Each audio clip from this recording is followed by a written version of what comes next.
एक बार और रावण को अवसर दिया जाए, कोई समर्थ दूत भेजा जाए और वो आपका संदेश सुना दे कि आखिरी बात है, सिया जी को वापस कर दो, शरण में आ जाओ, नहीं तो अब नहीं, आगे युद्ध प्रारंभ हो जाएगा। भगवान श्री राम जी ने कहा बहुत अच्छी बात है, किसको भेजा जाए? जाम्बवान सुग्रीव जी ने विचार किया, रावण की सभा में जाना। उनका बहुत विवेकवान और महाबलशाली श्री अंगद जी हैं, युवराज अंगद को भेजा जाए। अंगद जी बहुत प्रसन्न हुए। भगवान श्री राम ने पास बुलाकर स्पर्श किया और कहा, वही करना जिससे हमारा कार्य हो और उसका कल्याण हो। तो अंगद जी ने कहा, प्रभु आप तो स्वयं सिद्ध कार्य हैं, आपका कौन कार्य करेगा नाथ, पर आपकी आज्ञा है तो सेवक आज्ञा पर तत्पर है। अंगद जी को ऐसा महसूस हुआ मानो पूरे विश्व का बल अंगद जी में आ गया। विश्वात्मा भगवान है, अपार बल, ऐसा अनुभव हो रहा है अंगद जी को। चरणों में वंदना की और प्रभु के प्रताप का स्मरण किया और जैसे मतवाला गजराज चलता है, लंका के समीप ही है, समुद्र पार हो चुके हैं, रणबांकुरे बालपुत्र युवराज अंगद गजराज की तरह चल रहे हैं, सिंहवत। लंका में जे भी प्रवेश के हाहाकार मच गया, वही बानर आ गया जिसने लंका जलाई थी, क्योंकि अंगद जी रावण का पुत्र अपने निशाचर साथियों के साथ खेल रहा था, देखा तो अंगद जी से बातचीत करने लगा, कौन हो, कैसे प्रवेश कर रहे हो? अंगद जी ने कोई बातचीत नहीं की, चल रास्ते से हट जा। तो अभिमानी का पुत्र है तो उसने अंगद जी पर लात प्रहार करने की कोशिश की, पकड़ के लात उसकी 2-4 बार घुमाया, पटक दिया, मर गया। रावण का पहली शुरुआत यहां से। जे भी रावण का पुत्र मरा तो जितने भट्ट थे भागे, हल्ला मचाते जा रहे, भागो, ये वही बानर है जिसने अक्षय कुमार को मारा था, जिसने लंका जलाई थी। पहली बार आया तो सब हाहाकार मच गया, अब दोबारा आया है तो क्या करेगा, सब भाग पड़े। जाकर के सभा में पुकारा, वही आ गया जिसने लंका जलाई थी, अक्षय कुमार को मारा था। आते ही सबसे पहले रावण के पुत्र का वध किया है। रावण के पुत्र की मृत्यु, नगर में हाहाकार मच गया, सब माथा पकड़ के बैठ गए, क्योंकि पीछे भोग चुके हैं ना हनुमान जी की लीला में। सब हाहाकार करने लगे कि अब ये रावण सर्वनाश कराएगा, मान जाता तो कम से कम प्राण बच जाए। सब भयभीत हो गए, हे विधाता अब क्या होगा। सब रो रहे हैं घरों में बैठे, क्योंकि सब देख चुके हैं ना हनुमान जी का प्रताप। जिस गली से जा रहे हैं बिना पूछे, सब ऐसे करते हो, ऐसे बता, सभा का दरवाजा उधर है, किसी को मारने की जरूरत नहीं है, पहले ही सब, ये रास्ता है दरबार के लिए। दरबार के प्रथम द्वार पर अंगद जी खड़े हुए। गयऊ सभा दरबार तब सुमिरि राम पद कंज, सिंह ठवनी इत उत चितव, धीर वीर बल पुंज। भगवान श्री राम के पावन चरणों का स्मरण करते हुए रावण की सभा के प्रथम द्वार पर, और जैसे सिंह शिकार को तकता है, ऐसे बिल्कुल सावधान है, क्योंकि शत्रु की सभा बलवान शत्रु है, तो सिंहवत आसपास चारों तरफ चितवन, कोई हरकत तो नहीं कर रहा। तुरंत एक राक्षस गया और रावण को समाचार दिया कि आते ही एक पुत्र का हनन आपके हो गया, और बानर आया है, लगता है वही बानर है जो पहले आया हुआ था। रावण ने कहा, बुलाओ इस बंदर को, देखते हैं। दूत दौड़े, अंगद जी ने दूर से, चलो, सब दूर निशाचर चलो। मत गजराज सिंहवत दृष्टि सभा में प्रवेश किया। सभा में अंगद जी देख रहे, मानो काजलों के पहाड़ की भीड़ लगी हो, ऐसे निशाचर हैं, बलवान काले एकदम। भुजाएं सबकी ऐसी दिखाई दे जैसे मोटे मोटे पेड़ों की जड़ें होती हैं, ऐसे मोटी मोटी। रोमावली ऐसे जैसे कुश होते हैं ना, ऐसे रोमावली। मुंह नाक नेत्र ऐसा जैसे पर्वत की कंदराएं होती, अंदर चले जाओ बाहर निकलो, ऐसे मुख नाक ऐसे निशाचर बैठे हुए, जरा भी झिझके नहीं, जरा भी डरे नहीं। और आश्चर्य की बात यह हुई कि जो ही अंगद जी ने सभा में प्रवेश किया, सब खड़े हो गए। रावण की सभा के जैसे कोई महाजन महापुरुष पधारे तो सब सभा में खड़े हो जाते, रावण बैठा हुआ है और सब सभासद खड़े हो गए। अंगद जी, राम प्रताप है, ये भगवत प्रताप है, उठ खड़े हुए। रावण का हृदय क्रोध से जल उठा, वह बैठ इसके लिए खड़े हो गए। अंगद जी निशंक, अंगद उस समय खड़े। ये शंका तभी होती जब भगवान का भरोसा नहीं होता, भगवान के प्रताप को नहीं जानते, भगवान का आश्रय नहीं होता। जथा मत गज जूथ महु पंचानन चली जाई, राम प्रताप सुमिरि मनु बैठ सभा सिर नाई। जैसे विशाल हाथियों के झुंड में बबर शेर उतरे, ऐसे अंगद जी, कोई शंका नहीं, कोई भय नहीं, भगवान के प्रताप का स्मरण, जय श्री राम। और सभा में बिल्कुल कोई भय नहीं, कोई डर नहीं। ये भक्त का स्वरूप होता है। भय किस बात? अखिल लोक ब्रह्मांडों का स्वामी हमारा प्रीतम है, भय किस बात का? अच्छा, मरने का भय, शरीर का भय तो पहले उनके नाम कर चुके हैं, ये तो उनकी संपत्ति हो, जब चाहे तब ले ले। तो भय, फिर हमारा स्वरूप तो अविनाशी है, फिर भय की कोई गुंजाइश नहीं है।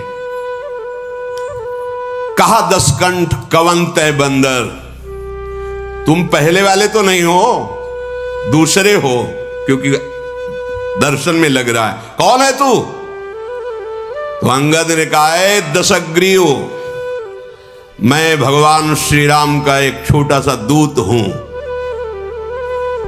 अगर पूरा परिचय जानना चाहते हो तो तुम्हें हमारे पिता का बहुत बढ़िया परिचय है। 6 महीना कांख में रहे हो उनकी, बालीपुत्र।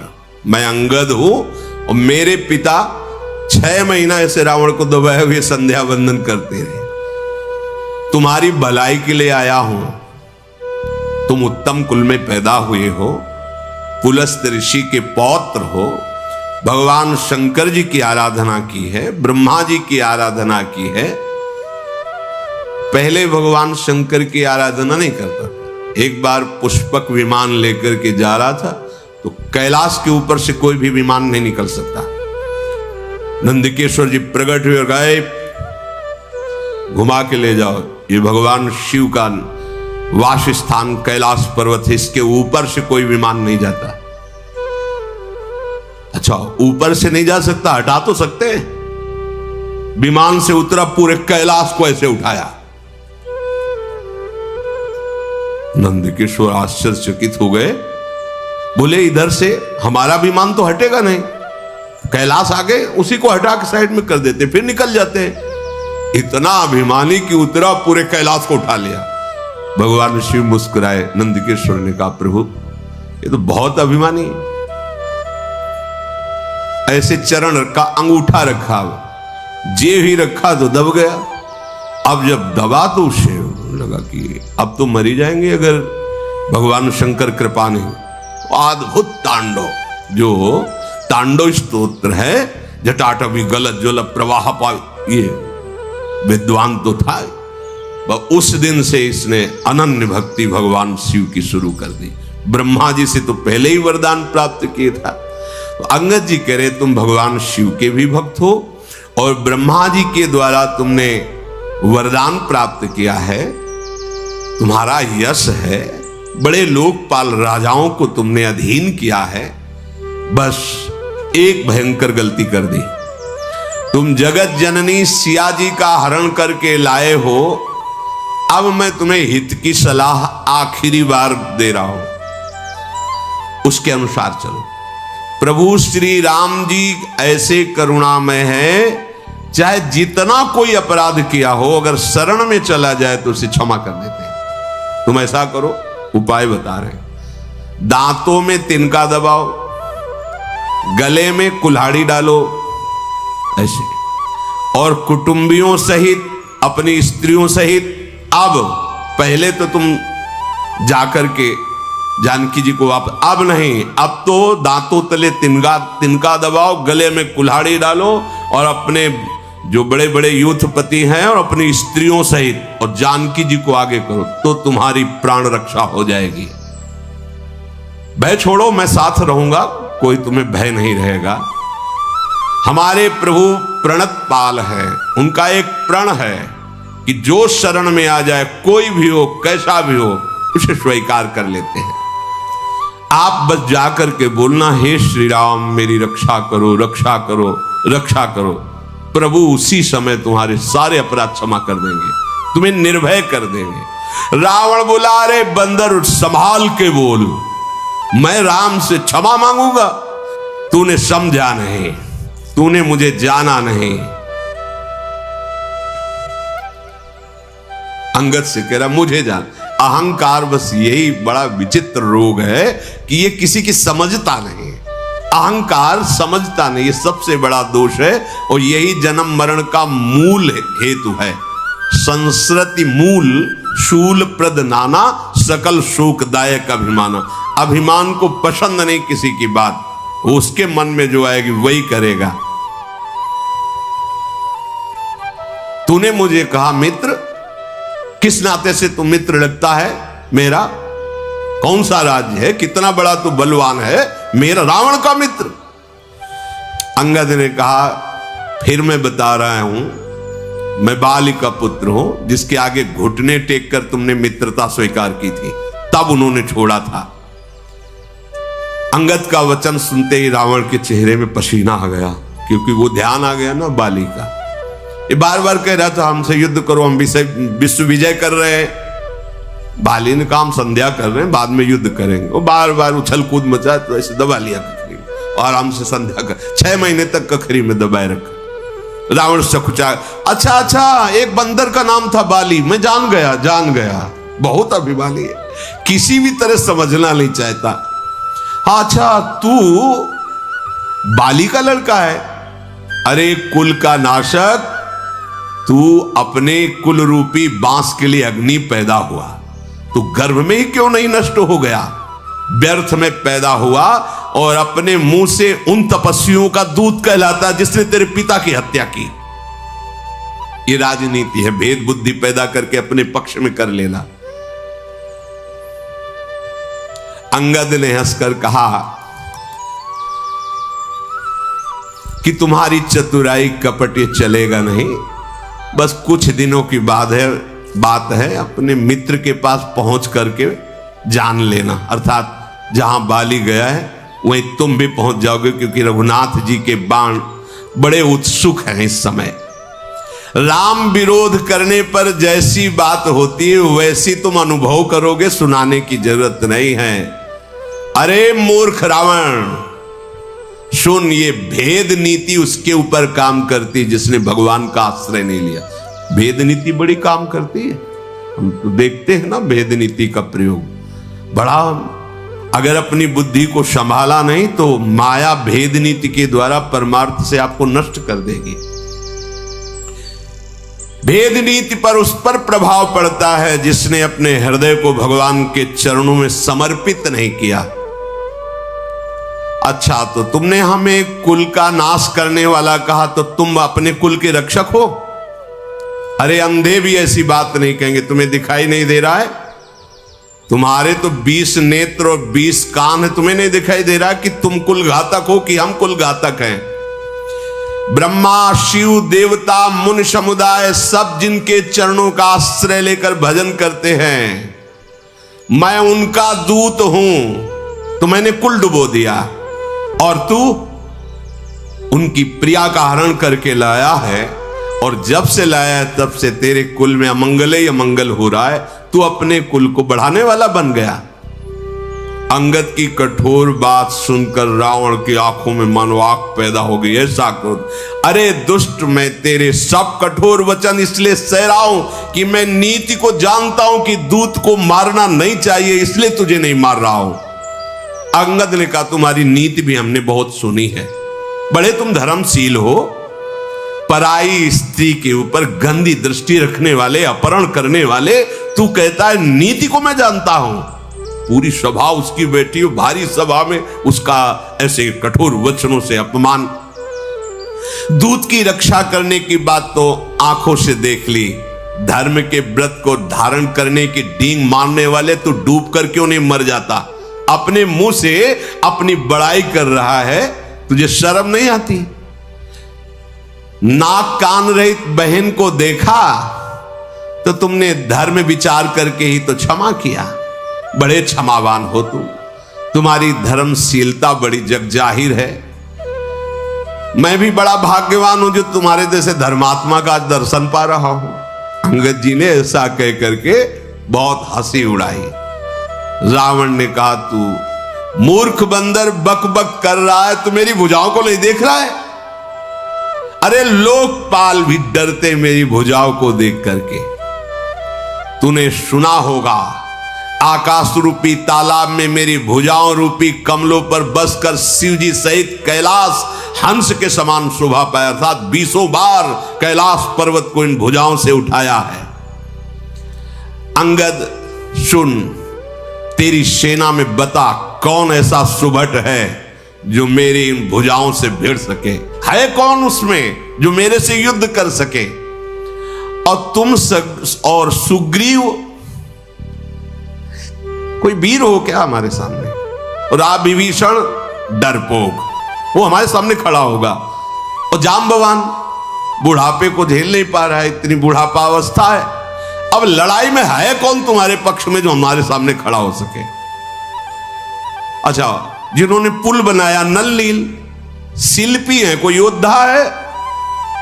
हाँ, एक बानर बहुत बड़ा योद्धा है जो पहले आया था लंका में, मानता हूं कि वो योद्धा है।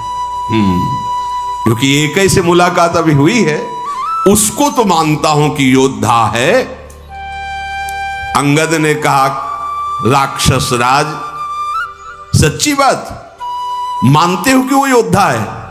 अरे वो जब से नगर जला के गया है, जिसे तुम जगत विजयी योद्धा कह रहे हो, वो हमारे यहां का सबसे छोटा बानर है। अब अंगद जब वो अपनी डींग हाँक रहा है तो उसके अहंकार का दमन करने के लिए बोले, हमारे यहां सबसे छोटा सेना का बानर है जिसे तुम जगत विजयी योद्धा कह रहे हो। और सही बात, तुम उसे मानते हो योद्धा? रावण, तुमने जिसे योद्धा कह के सराया, वो सुग्रीव का एक छोटा सा दूत है, चलने में बहुत। जब से खबर लेने के लिए भेजा गया था तो बिना आज्ञा के उसने नगर जला दिया था। आज भी वो सकुच में है कि कैसे भगवान के सामने जाऊं। उनकी आज्ञा का उल्लंघन हुआ, क्योंकि भेजा गया था खबर के लिए, तुम्हारे पुत्र को मार डाला, लंका जला दी, तो वो आज भी सकुच में है और हमारे यहां का सबसे छोटा योद्धा है। रावण, तुम सब सत्य कहते हो, मुझे सुनकर कुछ भी क्रोध नहीं आ रहा। सचमुच हमारी सेना में एक भी ऐसा नहीं है जो तेरे से लड़ने में शोभा पावे। प्रीति और बैर तो बराबरी वालों से करना चाहिए। यहां तो ऐसा है जैसे सिंह और मेढक, तुम सब निशाचर मेढक हो और राम सेना सब सिंह है। भला सही बात कहते हो, जोड़ नहीं है, तुम्हारे जोड़ नहीं, जैसे सिंह और मेढक का, ऐसे तुम सब मेढक हो। यद्यपि तुम्हें मारने में हमारे प्रभु श्री राम की लघुता है, पर तूने बड़ा दोष किया है। रावण, प्रभु का क्रोध तेरे को भस्म कर देगा। मेरी बात मान ले, प्रभु की शरण में हो जा। अंगद जैसे बार बार ऐसे वचन बोल रहे हैं। रावण हंसकर बोला, बंदर में एक गुण तो दिखाई दे रहा है, इसको जो पालता है, खवाता है, पिलाता है, वो उसी के अधीन चेष्टा करता है। ये गुण तो इसमें दिखाई दे रहा है। इसको जो बंदर को जो पाले खवावे पिला उसके अनुकूल चलता है, उसके अधीन चलता है। ये तेरे में तो गुण दिखाई दे रहा है कि तू अपने स्वामी के अनुकूल है। बंदर जो अपने मालिक के लिए लाज छोड़कर जहां तहां नाचता है और नाच कूद कर लोगों को रिझाकर अपने मालिक का पोषण करता है। हाँ, ये तेरे में है। अंगद, तेरी जाति जो बंदर है, स्वामी भक्त है, तू अपने मालिक के जितने भी गुण गा रहा है, तो समझदार लोग बंदर के द्वारा मालिक का किया हुआ आदर स्वीकार नहीं करते। हम समझदार जन हैं, तेरी जली कटी बातों को सुनकर उस पर ध्यान नहीं देते, नाराज नहीं होते। अंगद ने कहा, बड़े गुणग्राहक हो, हनुमान जी ने सुनाया था तुम्हारे गुणग्राहक की बात। अशोकवन को विध्वंस किया, अक्षय कुमार को मारा, पूरी लंका को जला दी, और आप गुणग्राहक इसीलिए शांत रहे, क्योंकि आप गुणग्राहक हो ना। हाँ, उसने कोई आपका अपकार नहीं किया था, इसलिए आप शांत रहे। अर्थात कि उस समय तुम्हारा बल कहां गया था। अंगद जी बड़ी बकरोती बोल रहे हैं, टेढ़ी बातें। तुम्हारा सुंदर विचार दशग्रीव, तुम में कुछ लाज बची है कि नहीं बची है? अंगद ने कहा, धृष्टता की हद हो गई। मैंने जो हनुमान जी ने बताया था कि तू कितना निर्लज्ज है, वो आज आंखों से देख रहा हो। वास्तविक तो बहुत निर्लज्ज है। सभा में कोई रावण को ऐसा, अरे देखो, क्रोध भी नहीं आ रहा, लाज भी नहीं है, चिढ़ भी नहीं है। अब तो रावण को नहीं रहा गया। अरे बानर, तेरी ऐसी बुद्धि है, तभी बाप को मरवा डाला तूने। ऐसा वचन कह करके रावण बड़ा अट्टहास किया। अंगद ने कहा, बाप को मरवा डाला, तेरे को मरवाने के लिए आया हूं। तेरी भी मृत्यु का मैं ही कारण बनूंगा। अभी तुरंत मेरी बात समझ जा, नहीं ऐसा मत समझ कि मैं तुझे दंड नहीं दे सकता। अंगद ने, अरे नीच अभिमानी, बाल के निर्मल यश का कारण जानकर मैं तुझे नहीं मार रहा हूं। रावण ने कहा, नहीं तो बता, रावण जैसा है कोई त्रिभुवन में? गजब का अभिमानी, बस उसको अपनी याद आ रही बार बार। अंगद जी ने कहा, रावण सुनना चाहते हो कि? हमने तो जो रावण सुना है उनमें से कौन वाले तुम रावण हो, जरा बताना। बलि ही जितन एक गयऊ पताला, राखियो बांध शिशुन है साला। एक गया था बलि जी को जीतने, बामन बलि, पाताल में। तो वहां के जो खेल रहे थे कुछ लोग, तो रावण को बांध करके है साला घोड़साल में डाल दिया था, और खेल खेल में खूब लात मारते थे उसको। जब दया लगी महाराज बलि को, तो मुक्त कर दिया था। एक रावण वही था। वही हो क्या तुम, जिसे वहां लातों से मारा गया था, घोड़साल में बांध के रखा गया था, जब बलि पर विजय प्राप्त करने गया था? अच्छा, दूसरा रावण हमने सुना है, एक बहोरी सहस भुज देखा, धाई धरा जिम जंतु विशेखा, कौतुक लाग भवन ले आवा, सो पुलस्त मुनि जाय छुड़ावा। शास्त्राबाहु अर्जुन के साथ युद्ध की, तो ऐसे जंतु की तरह पकड़ लिया, अपने भवन में बंदी बना के फिर पुलस्त ऋषि गए और समझा बुझाकर छुड़ा के लाए थे। वो रावण हो तुम। एक कहत मोहि सकुचयति रहा बाल की कांख, इनमोह रावण तय कवन सत्य बदहि तज माख। एक हमारे पिता के 6 महीने कांख में रावण रहा। कौन से रावण हो तुम? कहते तुमने मेरा यश नहीं सुना, तो तुम बताओ कौन से रावण हो? रावण ने कहा, सुनसठ सोई रावण बलशीला, हरिगिर जान दास भुजलीला। मैं वो रावण हूं जो कैलाश को बता चुका है कई बार। अभिमान बर्दाश्त नहीं होता। अरे मेरी भुजाओं का बल भगवान शंकर जानते हैं। मैंने अपने हाथों से अपने सर रूपी पुष्पों को काट काट के महादेव जी के चरणों में चढ़ाया है। सिर रूपी कमलों को अपने हाथों से उतार उतार कर भगवान शिव के चरणों में चढ़ाया। अरे मूर्ख, मेरे भुजाओं का अगर परिचय पाना है तो दिक्पालों से जाके पूछ, जिनके हृदय में आज भी भय समाया हुआ है। दिशाओं के हाथियों से पूछ, जहां भुजा की टक्कर मारी तो चिघाड़ते रहे, जिनके भयानक दांत जब जब आकर मेरी छाती में भुजाओं में लगे तो टूट गए, जिसके चलते समय पृथ्वी हिलती है, चलत दशानन डोलत। जासु चलत डोलत इम धरनी, चढ़त मत गज जिम लघु तरनी। जैसे छोटी नाव पर कोई गजरात चढ़े तो नाव हिल जाती है, ऐसे पृथ्वी हिलती है। मैं वो रावण हूं जब चलता हूं, सोई रावण जग विदित प्रतापी, सुने न श्रवण अलीक प्रलापी। अरे झूठी बकवास करने वाला, तूने कानों से नहीं सुना? मैं जगत प्रसिद्ध प्रतापी महाबली रावण हूं। महाप्रतापी जगत प्रसिद्ध रावण को तू मजाक समझ रहा है, छोटा कहता है, और एक मनुष्य की बड़ाई मेरे दरबार में कहता है। अरे दुष्ट, असभ्य, तुच्छ बंदर, मैंने जान लिया तेरे में बुद्धि नहीं है। रावण के वचन सुनकर अंगद जी को अब क्रोध आया। उन्होंने कहा, अरे नीच अभिमानी, संभाल कर बोल। मेरे प्रभु को तू मनुष्य बोलता है, जिनका फरसा सहस्त्राबाहु की भुजाओं रूपी अपार वन को जलाने के लिए अग्नि समान था, जिनका फरसा रूपी समुद्र की तीव्र धारा में अग्नित महाबली राजा बार बार डूब गए, उन परशुराम जी ने जिनके रूप और बल को देखकर गर्व त्याग करके चरणों में शीश झुकाया, वो हमारे भगवान श्री राम है। अय दशकंधर, तू बहुत उद्दंड हो गया है, इसीलिए तू भगवान श्री राम को मनुष्य बोल रहा है। कामदेव भी क्या धनुर्धारी है, गंगा जी क्या नदी है, कामधेनु क्या पशु है, कल्पवृक्ष क्या पेड़ है, अमृत क्या रस है, ऐसे भगवान क्या मनुष्य है। गरुड़ जी क्या पक्षी हैं, शेष जी क्या सर्प हैं। अरे दशकंधर, तेरी बुद्धि नष्ट हो गई।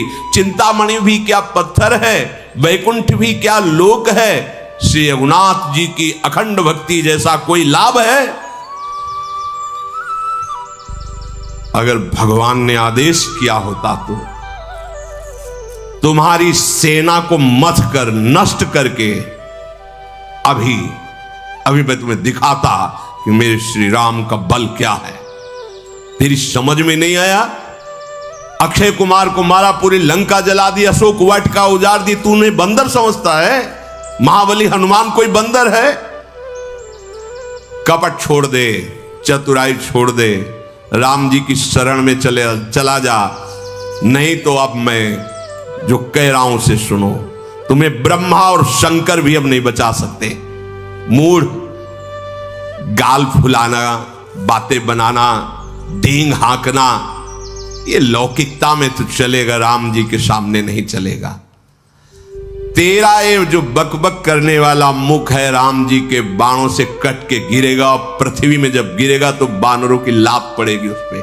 ऐसे ही था, जैसे फुटबॉल में पैर मारते हैं, ऐसे ही रीछ बानर तेरे उन गेंद के समान अनेकों शिरों से चौगान खेलेंगे। जब रघुनाथ जी युद्ध में कोप करके सारंग धनुष से बाण छोड़ेंगे, तब ये जो गाल बजा रहा है ना, उस समय नहीं। इसलिए विचार कर बोल, भगवान श्री राम को मनुष्य संबोधन मत कर। रावण तो जल उठा, जैसी बात अंगद जी ने कही तो उसका अब हृदय एकदम खौल उठा। अरे कुंभकर्ण मेरा भाई है। अभिमान की दशा ही अलग होती है, उसको समझ में ही नहीं आता। कुंभकर्ण मेरा भाई है, और इंद्र का शत्रु, जो इंद्र को बंदी बना के लाया, वो मेघनाथ मेरा पुत्र है। और मेरा पराक्रम तो संसार में प्रसिद्ध ही है, संपूर्ण जड़ चेतन जानता है कि रावण विश्व विजयी है। दुष्ट, बानरों की सहायता से एक छोटा सा समुद्र में पुल बना लिया तो डींग हाँकते। गजब का अभिमानी है, छोटा हाथ तक नहीं बुला पाया। और छोटा पुल, देखो अभिमान क्या है, एक छोटा सा पुल बना दिया समुद्र में। समुद्र को तो एक छोटे छोटे पक्षी लांग जाते हैं, उड़ जाते हैं, महावीर हो जाते हैं क्या? रावण कह रहा है, मूर्ख है तू बंदर, सुन, मेरी एक एक भुजा रूपी समुद्र बल रूपी जल से पूर्ण है, जिसमें बहुत से देवता और मनुष्य डूबकर मर चुके हैं। कौन ऐसा सूरवीर है जो मेरी इन भुजाओं का बल जो है उसको पार कर पावे? फिर वही शुरू कर दिया, दिक्पालों से जाके पूछो इन भुजाओं का बल, तेरा मालिक डर जाएगा जब सामने जाऊंगा। रावण कहे, तूने जिसकी बड़ी बड़ी बातें गुण गाथा की है वो कोई मेरे सामने लड़ने लिए योद्धा है? अच्छा, तू अपने मालिक को बड़ा वीर समझ रहा है तो कमजोर समझ, क्योंकि बार बार दूत भेजना ये बलवानों का लक्षण नहीं होता। रावण कह रहा है, देख मेरी बात मान, अपने स्वामी को समझा दे, जाके वापस हो जा, मेरी भुजाओं को देख, ये कैलाश को उठाने वाली। फिर बोला, भगवान शंकर साक्षी, मैं झूठ नहीं बोल रहा हूं, कई बार कैलाश उठाया है, उन्हीं के बल से उठाया।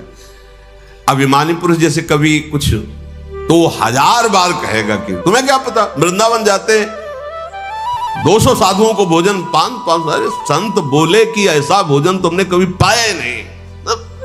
अगर कहीं सुकृत बन गया, कोई भगवत आराधना बन गई तो विश्व में क्या करें, नहीं तो पैसा देके टीवी में चलवा दे।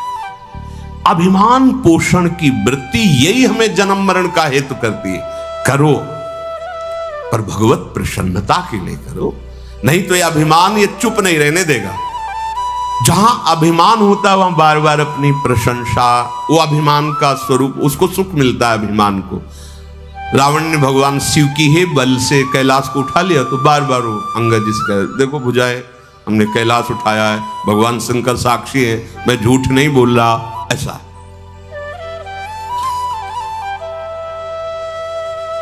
मस्तकों के जलते समय जब मैंने अपने ललाटों पर लिखे हुए विधाता के अक्षर देखे, वो जब आहुति करता था अपने सर की, तो मैंने उसमें देखा था मेरी मृत्यु लिखी थी मनुष्य के हाथ से।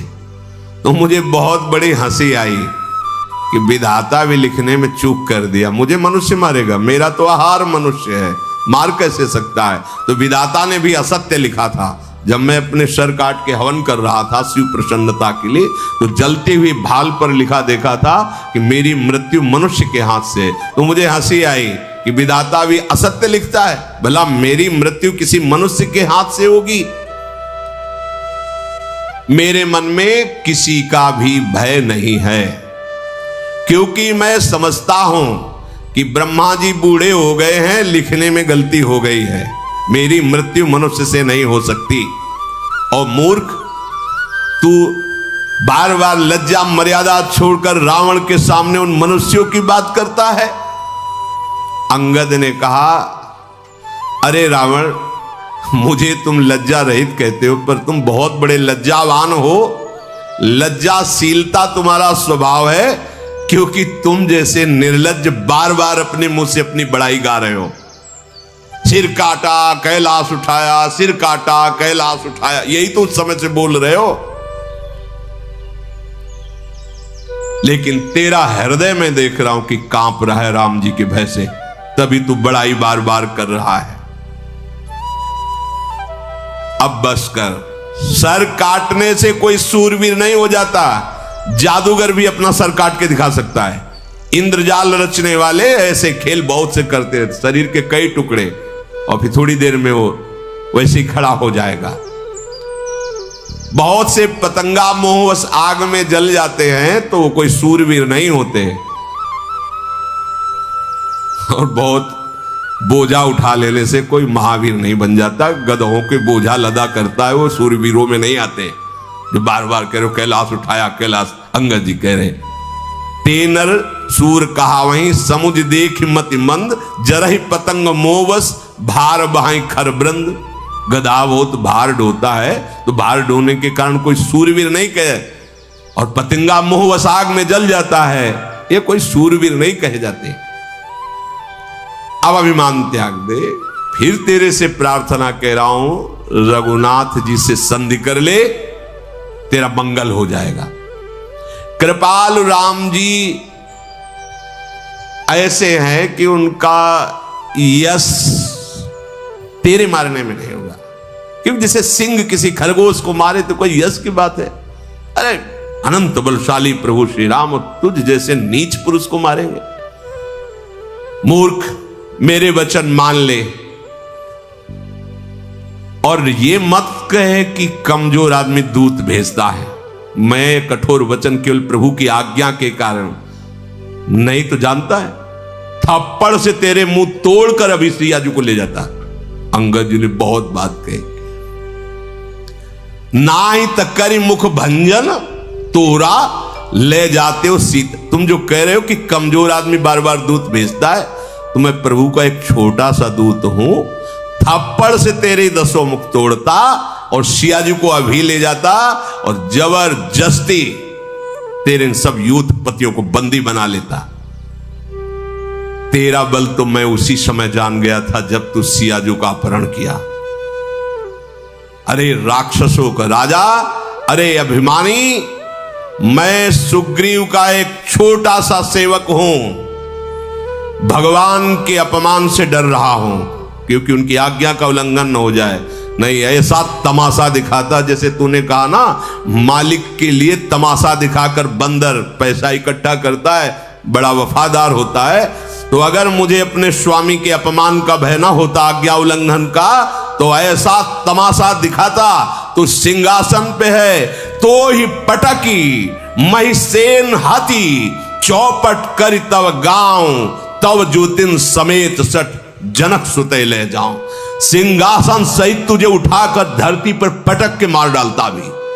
अंगद जी ने कहा, तेरी सेना का अकेले संहार करता और तेरे इस लंका को भ्रष्ट करके जय श्री राम बोलकर सिया जी को ले जाता और तेरी स्त्रियों को बंदी बनाकर उनकी दासी बनाता।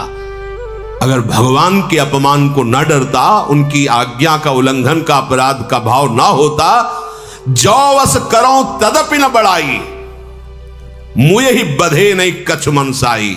अगर मैं ऐसा करता भी तो मेरी कोई बड़ाई नहीं होती, क्योंकि तुम मरा हुआ है। ऐ रावण, तुम मरा हुआ है। कौल काम बश कृपण विमूढ़ा, अति दरिद्र अजसी अति बूढ़ा, सदा रोग बस संतत क्रोधी, विष्णु विमुख श्रुति संत विरोधी, तनु पोषक निंदक अग खानी, जीवित 100 सम 14 प्राणी। तुम मरा हुआ है। वाम मार्गी, शास्त्र के विरुद्ध आचरण करने वाला और कभी भी धर्म में धन ना खर्चा करने वाला कंजूस और मूर्ख बुद्धि, दरिद्र, बदनाम, जिसका यश हो और फिर निंदा हो जाए, बहुत बूढ़ा और नित्य रोगी, निरंतर क्रोधी, हरि से विमुख, संतों का विरोधी, शरीर का पोषण करने वाला, पराई निंदा करने वाला और पाप की खान महापापी परिस्त्री अपहरण करने वाला, ये सब मरे हुए पापी प्राणी हैं। इनको जीवित कौन कहता है? तो अगर मैं ऐसा करता भी कि तुझे सिंहासन सहित पटक कर मार डालूं, तेरी सेना का विनाश करूं, पूरे लंका में जय श्री राम के घोष करके सिया जी को ले जाऊं, तो भी मेरी बहादुरी नहीं है। इसलिए मैं शांत हूं, तेरी ये बातें सुन रहा हूं। अब मुझे गुस्सा मत दिला। अंगद के वचन सुनकर रावण दांत पीसने लगा, क्रोधित होकर हाथ मलता हुआ बोला, अब तू मरना चाहता है? अय बंदर, अब तू मरना चाहता है? छोटी मुंह बड़ी बात बोल गया। अरे जिसके बल पर तू इतनी बड़ी बात बोल गया, उनका ना बल है, ना प्रताप है, ना बुद्धि है, ना तेज है, कुछ नहीं है। अरे तू जिस पर गर्व करता है, ऐसे मनुष्यों को रात दिन यहाँ के राक्षस अपना आहार बनाया करते हैं। समझ किसकी सभा में बोल रहा है। जब उसने इस तरह भगवान श्री राम की निंदा की, कपिश्रेष्ठ अंगद उछल पड़े, मानो एकदम आग हो गए हो। क्योंकि शास्त्र का सिद्धांत है, हरिहर निंदा सुने जे काना, होई पाप गोघात समाना। भगवान शिव, भगवान हरि या भगवत प्रेमी महात्माओं की निंदा हो रही हो और आप चैन से सुन रहे हो, गौ हत्या ब्रह्म हत्या का पाप लगेगा। तुरंत खड़े हो गए अंगद जी और ऐसे कटकटाए, दांत पीसे और भुजदंड ऐसे पटक दिए पृथ्वी पर। ऐसे जे ही पृथ्वी पर भुजदंड पटका, मुंह के बल गिरा रावण। अरे भगवान का प्रताप एकदम फिर संभला। उसके अत्यंत सुंदर मुकुट, जब वो गिरा तो मुकुट भी गिरे, जो अंगद के हाथ में आए उठाकर उन मुकुटों को वहीं से फेंका, रामादल में भगवान के चरणों के सामने गिरे जाके। मुकुटों को आते हुए देख करके बानरों को लगा कि ऊपर से उल्कापात, कोई तारा टूटा, भागने लगे। हमें लगता है रावण ने कोई वज्र चलाया है, ये चमकती हुई अग्नि के समान आ रहे। प्रभु ने हंसकर कहा, डरो मत, ये ना उल्का है, ना वज्र है, ना केतु है, ना राहु है, ये रावण के मुकुट हैं, बालीपुत्र अंगद ने फेंका है। हनुमान जी ने उछलकर उन मुकुटों को लेकर प्रभु के चरणों के समीप रख दिया। वो ऐसे मुकुट, तेजस्वी मुकुट। क्रोधयुक्त रावण सबसे क्रोधित होकर कहने लगा, पकड़ लो इस बंद। जब भुजा मारी कटकटा के, तो जब रावण गिर पड़ा तो पूरी सभा मुंह भरा हो गई थी। रावण जब संभल के बैठा तो कहा, बहुत हो गया, बंदी बनाओ इसको और मार डालो सभा के बीच में। अंगद ने हंस करके कहा, खिलवाड़ समझ रखा है, बंदी बना लोगे? खिलवाड़ समझ रखा है, तुम मुझे मार दोगे? तेरी अब भी समझ में नहीं आया? केवल भुजा पटका तो सब मुंह के बल गिर गए, इतने तुम वीर हो, अब भी मुझे बंदी बनाने की सोच रहे हो?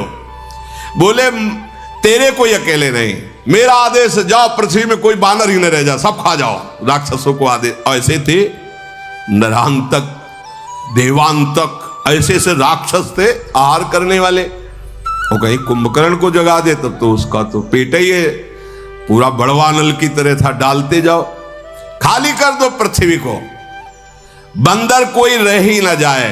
और तपस्वी दोनों जो राम लक्ष्मण हैं, इनको जीते जी बंदी बना लो। रावण के ऐसे आदेश पर अंगद क्रोधित होकर बोला, अरे निर्लज्ज, गाल बजाते लाज नहीं आती? हमें लगता है तेरे लिए एक उपाय, आत्महत्या कर ले अभी। अंगद ने कहा, मेरा बल देखकर तेरी छाती नहीं फटी? मेरे स्वामी के लिए ऐसा बोल रहा है? मेरा बल देखकर तुझे तो अब आत्महत्या कर लेनी चाहिए। रेत्री चोर कुमारक गामी, खल मल रास मंदमति कामी, शन्यपात जलपसि दुर्वादा, भयस कालवस खल मनुजादा।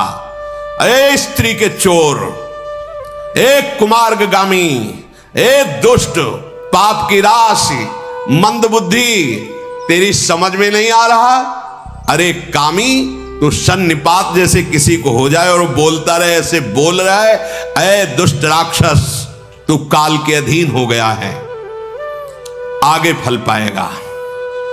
राम मनुष्य हैं, ऐसा वचन जो बोला, अरे अभिमानी, तेरी जीभ गल करके नहीं गिर गई? संदेह नहीं, तेरी जीभ गिरेगी सिरों के साथ रणभूमि में। सोनर क्यों 10 कंद, बाली बध्यो जेहि एक सर, 20 लोचन अंध, धिगतो जन्म कुजाति जड़। ए दशग्रीव, एक बाण से जिसने महाबली बाली को मार दिया वो मनुष्य हो सकता है? कुजाति जड़ जीव, 20 आंखें होने पर भी अंधा, तेरे जन्म को धिक्कार। अंगद जी बोल रहे हैं। बस एक बात मुझे थोड़ा शांत कर रही कि भगवान श्री राम के बाण प्यासे तेरे खून के, इसलिए मैं तुझे क्षमा करता। वो प्यासे रह जाएंगे अगर मैं कुछ करूंगा, इसलिए नीच राक्षस मैं तुझे जीवित छोड़ रहा हूं। ये जो तू हंसी कर रहा है बार बार, ये अभी 10 मुख के सब दांत तेरे बाहर निकल आएंगे। 80 ऋषि होती 10 मुख तोरो, लंका गई समुद्र महाबोरो। मैं तो 10 तोरवे लायक, पर आयस दीन न मोहि रघुनायक। ऐसा आ रहा है कि पहले थप्पड़ मार के तेरे दांत तोड़ू सब, जो तू हंस रहा है। और इसके बाद ऐसा क्रोध आता है कि पूरी लंका उखाड़ लूं और समुद्र में डुबो दूं, तेरे 10 मुख तोड़कर भगवान के चरणों की शरण में डाल दूं जाके। पर क्या करूं, भगवान ने आदेश नहीं किया। तुम कह रहे हो कि बंदरों को खा जाओ जाके। अरे हम वो बंदर हैं, गूलर फल खाने वाले नहीं। तुम जैसे निशाचर हमारे लिए गूलर हो, गूलर। कीड़े मकुड़े की तरह तुम हमें दिखाई दे रहे हो। राम प्रताप ऐसा ही होता है, ऐसा ही होता है। सुरपति नरपति लोकपति जिनके भावे घास, राम प्रताप, हरि प्रताप। तुझ जैसे कीड़े मकोड़ों को मसलने के लिए हमको देर नहीं लगती, पर श्री राम कृपालु ने आज्ञा नहीं करी है। बस अंगद की बात सुनकर रावण बोला, अरे मूर्ख, झूठ बोलने के लिए किसी विद्यालय में सीखा है क्या तूने? बाली ने तो कभी ऐसा झूठ नहीं बोला। जान पड़ता है तू तपस्वियों से मिलकर झूठा बोलना सीख गया है, लबार हो गया है। अंगद ने कहा कि यदि तेरी 10 जीभें उखाड़ करके और तुझे रौंदू नहीं तो मैं रामचंद्र जी का दास न कहलाऊं। तो क्या कहूं, प्रभु ने आज्ञा नहीं करी थी। और अंगद जी क्रोधित होकर बार बार हाथ मीस रहे और कहा कि देखना चाहता मेरे स्वामी का प्रताप, देख अपनी सभा को तू कह रहा, जा पृथ्वी बंदरों से हीन कर दे। मैं एक दूत हूं, आज मैं अपना पैर इस सभा में जमाता हूं। तुझे गर्व है अपने सभापतियों, अपने वीरों पर, तो कोई मेरा पैर उठा दे। ये बड़ी जोर की बात, भगवान का भरोसा इतना प्रबल। राम प्रताप, छोटा सा सांप का बच्चा गरुड़ को खा जाएगा, रुई बड़वानल को भस्म कर देगी, ब्रह्मा को मच्छर, मच्छर को ब्रह्मा, जो चेतन का जड़ करें जड़ करे चैतन्य। समुझ राम प्रताप कपि कोपा, सभा माजपन करि पद रूपा। जय श्री राम। उठा दे वीर अगर तेरी सभा में कोई हो, जो मम चरण सकत सठ टारी, फिर है राम सीता में हारी। अब इस समय अंगद अंगद नहीं है, इस समय राम प्रताप बोल रहा है, सीधे राम प्रताप। देखो ना, जो मम चरण सकट सठ टारी, फिर है राम और सीता में, ये मतलब तदात्म स्थिति, भगवदाकार वृत्ति। मैं सीता को हार जाऊंगा, मैं सीता को हार जाऊंगा। देखो ये अधिकार कैसे प्राप्त। अब अंगद नहीं है, अब राम प्रताप छाया